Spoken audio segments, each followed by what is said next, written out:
하나님의 꿈이 나의 비전, 그런 제목으로 하나님의 말씀을 전하겠습니다. 얼마 전에 국민일보에 실린 기사입니다. 머리글이 이렇게 되어 있습니다.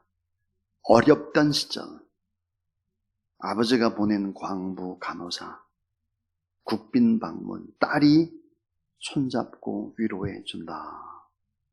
그런 제목이었습니다. 대한민국은 1960년대 초 필리핀이 170불 국민소득일 때 우리나라는 약 3배가 적은 70불을 겨우 넘기는 최빈국이었습니다. 우리 박정희 대통령에 관한 이야기를 하면 알레르기 반응을 일으키는 분들이 있습니다. 독재자였다, 막 이런 얘기를 하죠. 그러나 이것만은 인정을 해야 한다는 생각이 듭니다. 아무것도 없었던 우리나라의 재건을 위해서 참 욕을 먹으면서도 국가의 경제 기초를 놓은 지도자 대통령임을 받아들여야 한다. 제 얘기가 아니고요, 국민일보의 기사입니다. 자, 국민이 먹고 살 길이 없었던 시절 어머니, 누나들은 머리를 잘라서 가발을 독일에 수출을 했습니다. 그리고 1963년부터 1977년까지 광부 7,936명을 보냈고, 1966년부터 1976년까지 간호사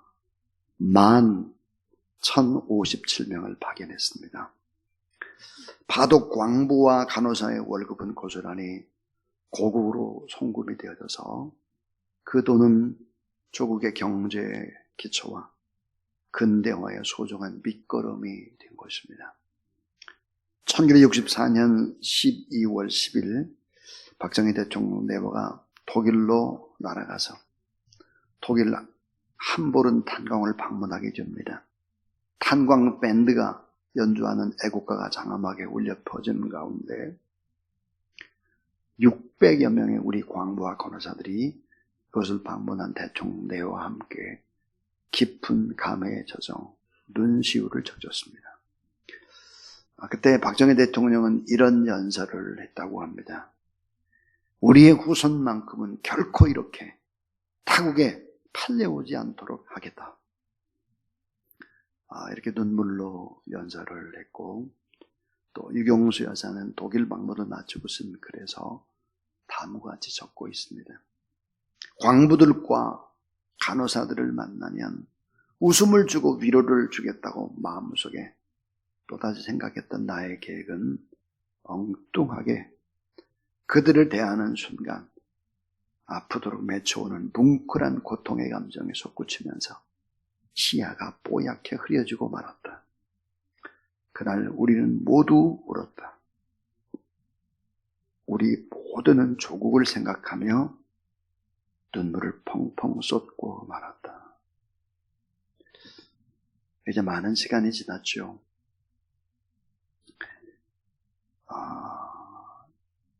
참 생각을 해보면 이 나라의 민족이 세계 국가 가운데 8위의 국가가 됐다 그래요. 경제적으로. 참 기적 중에 기적이에요. 하나님의 은혜 중에 은혜요. 이렇게 민주화된 이런 모습들을 보면 참 하나님 앞에 감사할 수밖에 없습니다. 몇 년 전에 제가 독일에 가서 주일날 설교를 하게 되었습니다. 저의 설교를 통역했던 할머니 권사님이 계신데 역시 간호사 출신이었습니다. 1966년에 간호사로 가신 거죠. 그리고는 간호사 생활을 하시다가 다시 공부를 해서 독일에서 의사가 됐고, 또 독일 내 의사와 함께 결혼을 했습니다. 근데 그분의 옆에서 통역을 하는 참 눈물이 났습니다. 그리고 하나님 앞에 얼마나 감사했는지 모릅니다. 그분들이 계셨기 때문에 결국은 이 나라의 민족의 또 산업화와 민주화와 또 이렇게 복음화된 아름다운 모습들을 볼 수 있다는 생각을 했기 때문입니다. 오늘 본문은 다윗의 비전입니다. 자, 새벽을 위한 어둠 속에 빛나는 비전이죠. 어둠의 토굴 속에서 하나님 앞에 받은 비전을 선포하는 내용이 바로 시편 57편 7절부터 11절의 하나님의 말씀입니다. 그런데 시편 57편과 이 부분의 내용들을 잘 설명하고 있는 것이 사무엘상 22장 2절입니다. 사무엘상 22장 2절에는 이렇게 기록을 하죠. 환난당한 모든 자와 빚진 자와 마음의 원통한 자가 다 그에게로 모였고 그는 그 장관이 되었는데 그와 함께한 자가 400명가량이었더라. 이렇게 얘기를 하고 있습니다. 아둘람이라는 토굴 속에 모인 사람들이 400명. 근데 그 사람들은 어떤 사람들이냐? 모두 다 환난당한 자, 빚진 자, 마음이 원통한 자. 다른 성경에 보니까 비류라고 그랬어요. 비류. 토굴 속에 모였습니다. 어쩌면 나그자요, 실패자의 공동체입니다. 사회 부적응자들의 집단이 아닐까 이런 생각이 될 정도죠. 근데 그들은 그 토굴 속에서 꿈을 꾸는 것입니다. 비전을 갖는 것이지요. 이 말씀을 대하다가 호세아 6장의 말씀이 생각이 났습니다. 하나님은 어떤 분일까? 고쳐서 쓰시고 고쳐서 사랑하는 분이시다. 참 하나님 위대하신 분이죠. 이런 비류들, 환난당한 자, 빚진 자, 마음이 원통한 자들이 다 모여서 꿈을 꾸게 하고 결국은 통일된 이스라엘 나라가 되고 그리고 하나님 마음에 합한 그런 사람으로 하나님이 고쳐서 만들어간다 라고 하는 것이죠. 자, 오늘 이 말씀 속에서 몇 가지 중요한 진리들을 배웁니다. 그 첫 번째입니다. 첫 번째는 나의 죄와 세상의 죄를 보는 사람이 위대하다 하는 것입니다. 참 중요한 말입니다. 가장 먼저 해야 될 일이 뭘까? 나의 죄를 먼저 보는 것입니다. 나의 죄를 먼저 보고 나의 죄를 회개하는 사람, 그리고는 백성들의 죄, 나라와 민족의 죄를 또 회개하는 사람입니다. 이 사람이 누구일까요? 성경이니까 이런 사람이 바로 제사장이다 그랬습니다. 나의 죄를 먼저 보고 가슴을 칠 줄 아는 사람,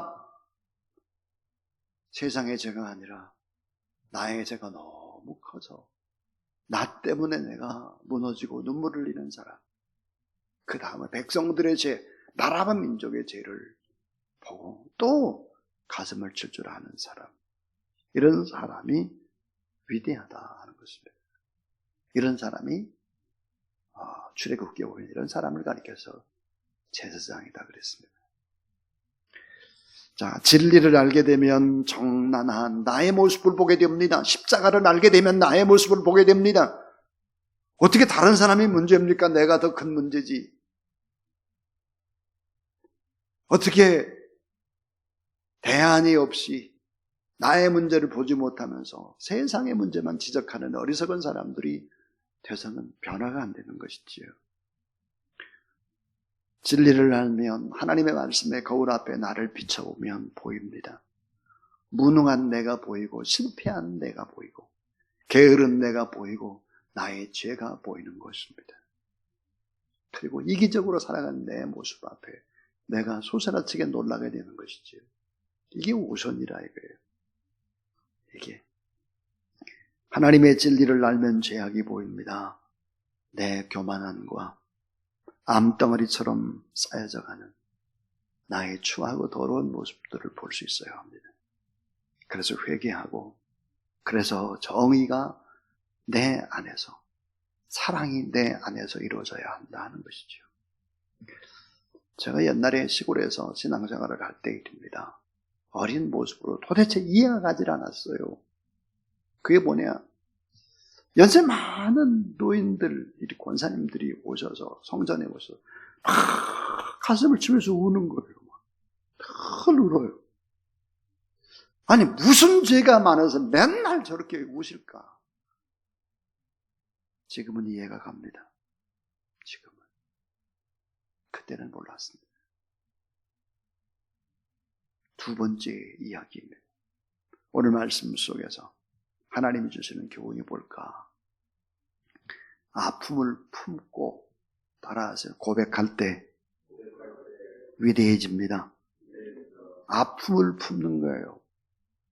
다윗이 자신의 죄의 문제를 가지고 고통을 또 하나님 앞에 기도를 하고 나라와 민족이 지금 너무나 어둡다. 그래서 그 아픔을 품고 고백하는 것입니다. 아픔을 품어야 생명의 역사가 시작이 되고 아픔을 품어야 진정한 사랑이 생겨나는 것이죠. 예수님이 한탄하셨던 말씀이 있습니다. 세상 사람들을 보면서 그때 당시 피리를 불어도 춤추지 않고 애곡해도 가슴을 치지 않는 비정한 사회다. 이렇게 말했어요. 슬퍼할 줄도 모르고 기뻐할 줄도 모르는 말세. 아픔을 맛보지 못한 사람들은 깊은 기쁨도 절대로 느낄 수 없습니다. 진정한 기독교 고통의 문제라는 글을 쓴 C.S. 루이스라는 사람이 이런 고백을 하고 있습니다. 울지 못하는 마음은 병든 마음이다. 아픔을 품어야 새 생명의 역사가 시작이 된다. 아픔을 품어야 사랑이 꿈틀대기 시작한다. 아픔을 품고 주님 앞에서 울 수 있는 사람은 따뜻한 사람이다. 그랬습니다. 결국은 다윗이 아픔을 품었습니다.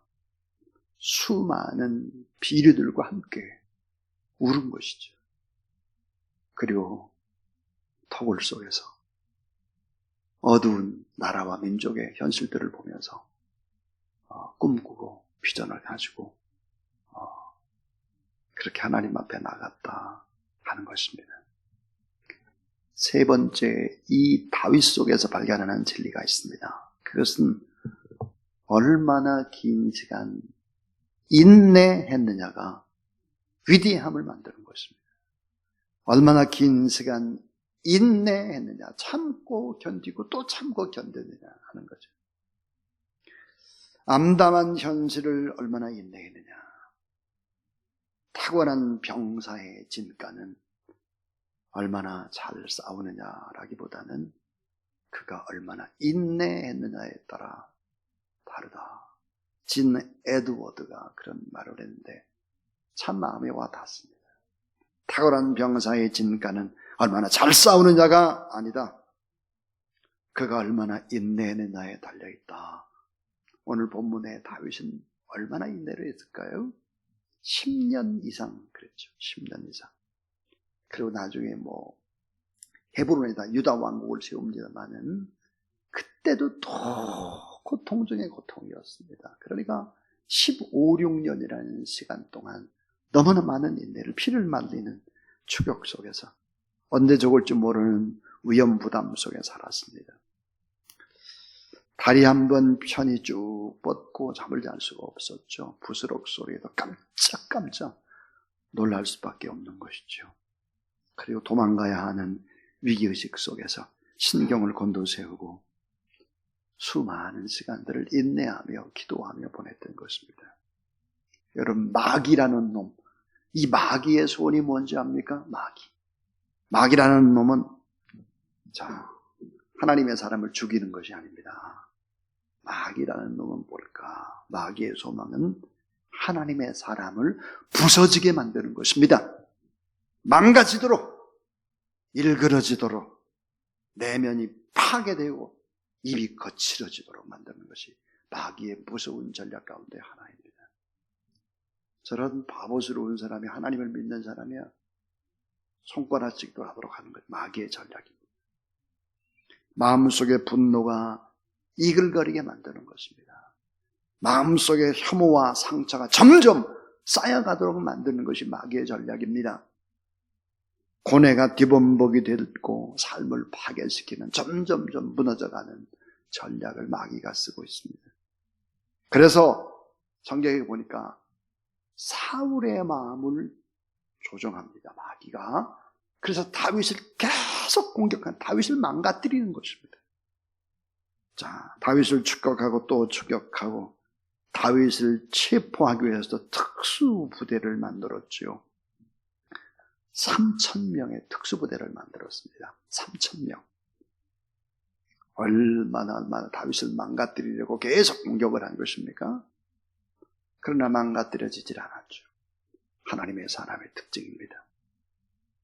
그래서 얼마나 긴 시간 인내했느냐가 위대함을 만드는 것이다. 자, 생각을 해보세요. 참 저분은 참 아름답다. 와, 저분의 모습을 내가 참 본받고 싶다. 떠오르는 인물이 누구입니까? 떠오르는 인물, 아마 요셉일 것입니다. 다니엘일 것입니다. 다윗일 것입니다. 사도 바울일 것입니다. 이런 인물의 공통점, 그 공통점은 모두 다 고난을 통과한 사람들입니다. 인간됨과 존엄성과 품성이 높아져서 성숙의 향기가 나는 사람들이죠. 하나님을 경외하는 사람들의 특징이 뭘까요? 뒤틀리지 않는다는 거예요. 구겨지지 않아요. 망가지지 않아요. 어려움이 있어도 오히려 더 너무나 성실하고 깨끗한 인격, 높은 품격, 영혼의 깨끗함과 순결함으로 짙은 향내를 내는 것이 바로 다윗이나 요셉이나 다니엘이나 바울이나 이런 사람들의 공통점이죠. 이 사람들의 공통점이 또 뭐였을까요? 이런 점이 있습니다. 분노로 복수하지 않았다는 것입니다. 용서와 긍휼의 마음을 품은 사람들이라는 거예요. 복수하는 사람들, 어리석은 사람들이죠. 복수하는 사람들은 아예 처음 기초가 틀린 것입니다. 아까 제가 맨 처음 기초가 뭐라고 했습니까? 나의 죄를 먼저 보는 사람이라고 했습니다. 그리고 백성과 나라 민족의 죄를 봐야 된다고 그랬습니다. 분노로 복수하지 않았고 용서와 긍휼의 마음을 품은 사람이다. 왜 요셉이 총리가 됐는데 복수하지 않았을까요? 모세와 다니엘과 다윗은 왜 복수하지 않았을까요? 왜 이들은 하나님 앞에서 갈등하면서도 복수하지 않았을까요? 그들은 알고 있었습니다. 인간관계 속에서 삶의 고통을 다양하게 경험을 하면서 깨달은 진리가 있었습니다. 그것은 뭘까요? 하나님과의 관계, 또 사람과의 관계가 잘못되어질 때 그때처럼 힘들은 적이 없다는 것을 경험했기 때문입니다. 사람과 사람과의 갈등은 결국은 지옥을 경험하게 하는 것이죠. 지옥. 그렇기 때문에 분노로 복수하지 않는 것입니다. 또 용서와 긍휼의 마음을 품는 것입니다. 하나님 앞에서 자신과의 싸움에서 이기려고 몸부림을 치고 주님의 십자가를 바라보는 사람들. 그래서 하나님 앞에 위대한 신앙적인 결단을 하는 것입니다. 중요한 한 가지 때문에, 자, 중요한 한 가지, 하나님을 사랑하고 하나님을 경외하는 그 한 가지 때문에 결국은 나머지를 포기합니다. 손해를 봅니다. 억울하게 또 고통을 받습니다. 자신을 부인하고 늘 나를 죽이는 것입니다. 하나님의 사람들의 특징이 뭘까요? 겉모습은 이렇게 바보스러운 것입니다.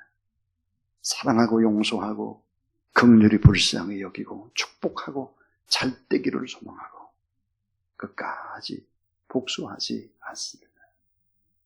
따라하세요. 모든 복수는 하나님을 향한다. 이 사실을 성경은 얘기합니다. 모든 복수는 다 하나님을 향하는 거예요. 복수심은 남을 향하기 전에 먼저 자신의 가슴에 비수를 노리는 것입니다.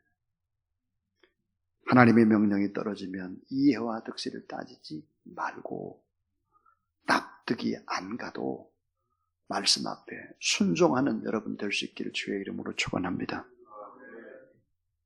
다윗이 왜 사울을 죽일 수 있는 충분한 이유도 있고 죽일 수 있는 능력도 있고 기회도 왔는데 왜 복수하지 않았을까? 자, 복수의 칼날을 사용하지 않았기 때문에 다윗은 놀라운 이정표를 세웁니다. 그게 뭘까요? 신앙의 전통이 다윗에게서부터 시작이 됩니다. 아브라함, 다윗 그러잖아요. 다윗. 정치적인 정통성이 확립이 됩니다. 청지기적 섬김의 모습이 각인이 됩니다. 자, 다윗이 죽고 난 후에 300년, 500년이 흘러 지나가도 모든 왕들이 어떻게 잘했느냐 못했느냐 교과서 다윗입니다.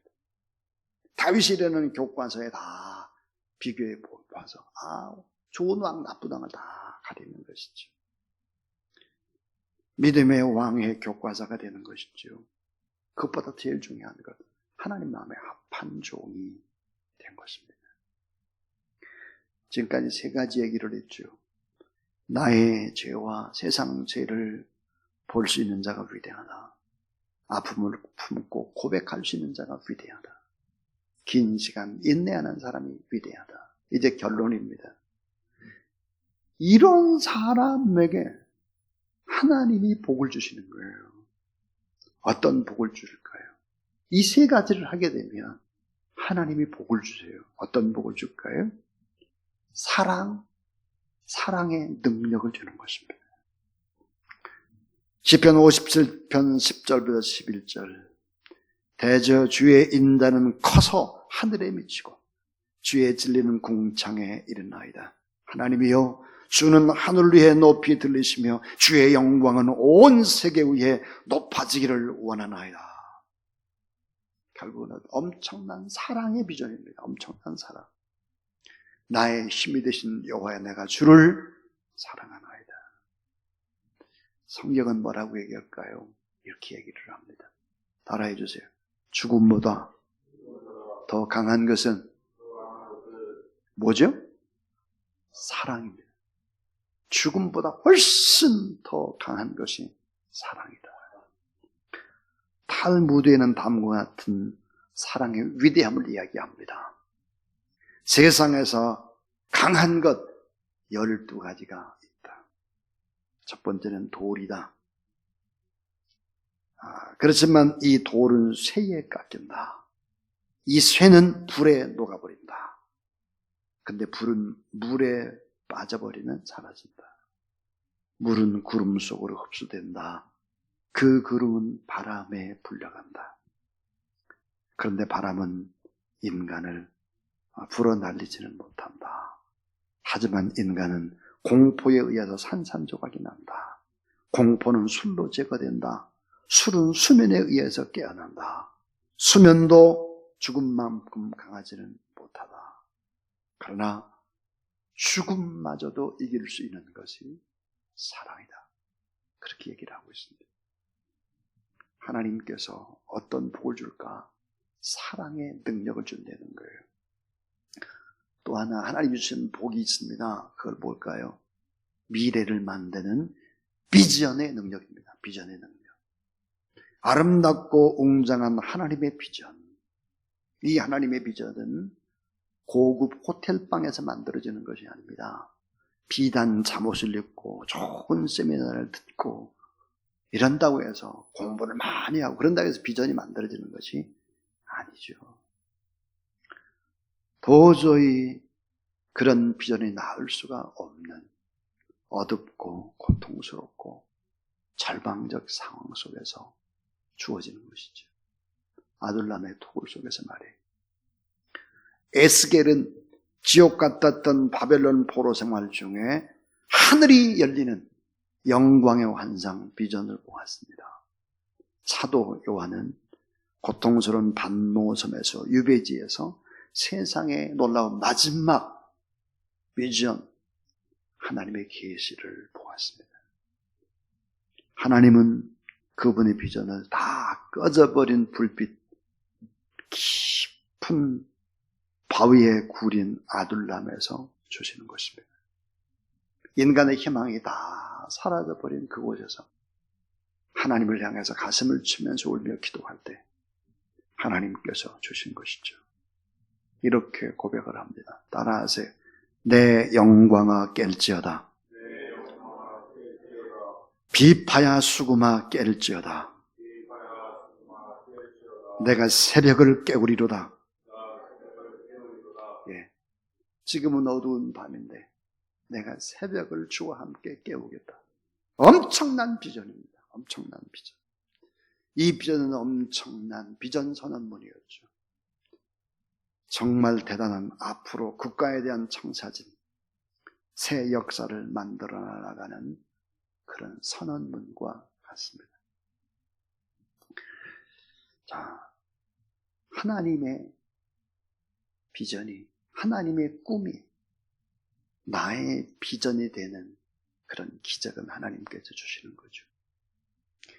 하나님 나라에 대한 바로 하나님의 꿈, 십자가의 꿈, 땅끝까지 교회를 세우는 하나님의 꿈, 이 꿈이 나의 비전이 되도록 하는 것이 하나님의 거룩한 역사다 하는 것입니다. 하나님 나라, 자, 그 하나님 나라에 대한 꿈, 십자가의 꿈, 땅끝까지 교회를 세우는 이런 비전, 이런 비전이 하나님 우리에게 맡겨주신 일이다. 이런 꿈을 꾸고 믿음으로 나아가는 그런 저와 여러분 우리 모든 하나님의 사람들이 다 되기를 주님의 이름으로 축원합니다.